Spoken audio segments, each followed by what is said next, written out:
So I listened to the debate as I shopped for some vital supplies needed for the Rosh Hashanah Jewish New Year holiday, and I found it very interesting.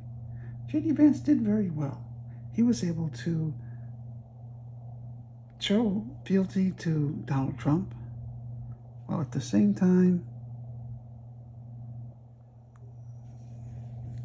almost break away from his image of saying strange and weird things. He did that by agreeing with Tim Walz on a number of occasions. I agree with you on this, that, and there were disagreements with policy. I sensed genuine feeling when J.D. Vance said he was sorry that Tim Walz's son witnessed a shooting. But Tim Walz did a great job too. He argued policy, he argued common sense, he showed the difference between supporting Donald Trump and supporting the American middle class. And as a contrast, it's two different things to make that happen. Tim Walz made a couple of self-deprecating remarks about his mistakes he made. He made a mistake early in the debate on Israel policy, Israel-Iran. They both start with I. What's the big deal? But they handled it. Tim Walz, toward the end of the debate, made an excellent case for his candidate. His candidate is not perfect, neither is he, but they have plans to help the American people, and they're going to try and make them happen. And you can be loyal to the American people, or you can be loyal to Trump and his tax cut recipients. He made the argument very forcefully that the border crisis was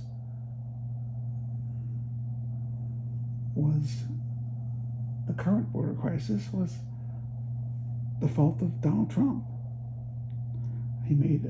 Tim Walz made the point that the facts show that immigration is lower now than it was at the end or any time of the Trump administration. That's an important fact. He made the case about the border bill that would provide 1,500 Border Patrol agents and would have got the fentanyl machines in place and would have really helped the American people. And skip the ad. I know it was a shooting ad, but I still need the ad as my B-roll in the video. Here it goes. The tax cuts that Donald Trump passed in the past were successfully portrayed as tax cuts for the rich. The tariffs are really like sales taxes because everything you buy, you pay them on. Now, the tariff is a tariff and sales tax is a sales tax, but the effect of a tariff is it raises the price of goods in the United States. If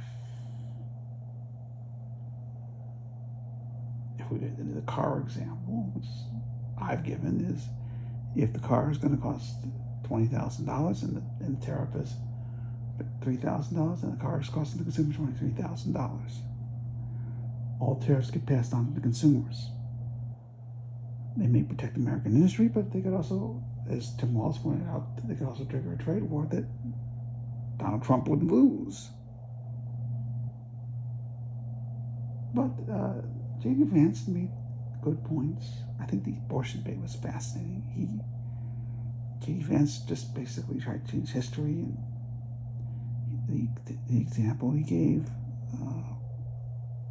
the example that Walz gave about the woman who died because she had to drive 600 miles to get medical care. Her home state classified as abortion care. And it seemed like there was a break with J.D. Vance there. Here's my overall summary of the debate, though. You may be surprised by this. J.D. Vance is more qualified to be president of the United States than Donald Trump. J.D. Vance showed a recollection of policy and history. He didn't try and defend the Trump lie that he didn't. He recently said he did not oppose the border bill that was written by the senator from Oklahoma, whose name escapes me right now. He didn't try and support that lie. He showed he just misdirected, moved on to another topic. It was interesting, the attempt to write off the January 6th insurrection, though. That was a very bad move there. That was an attack on the government, and J.D. Vance had nowhere to move on that. He claimed it was a peaceful transfer of power. Donald Trump let it happen. That's a lie. That's not what happened. Donald Trump tried to overturn the results of the American election, and Tim Walz asked the question like a prosecutor. Does Donald Trump accept that he lost the 2020 election? Because everybody else does. Does he accept it? And J.D. Vance had no answer, and he pushed on the issue. He asked the question, does Donald Trump agree that he lost the 2020 election?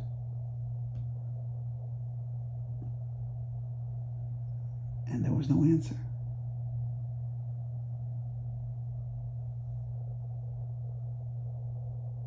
If you like this content, please share it. Please subscribe. Please engage and let people know about it. And get into debate on these comments. I love that. That's fun. I like when that was happening, and it's kind of a bummer it stopped happening. Maybe I was too good at it. Do you have any arguments you can make with me? Complete sentences, please, only. I want to say that Donald Trump's mental acuity has not been challenged in this debate, but you stand J.D. Vance up on command of the facts against Donald Trump, and Donald Trump doesn't seem to remember the policy. And also, it seems J.D. Vance to invented a new policy.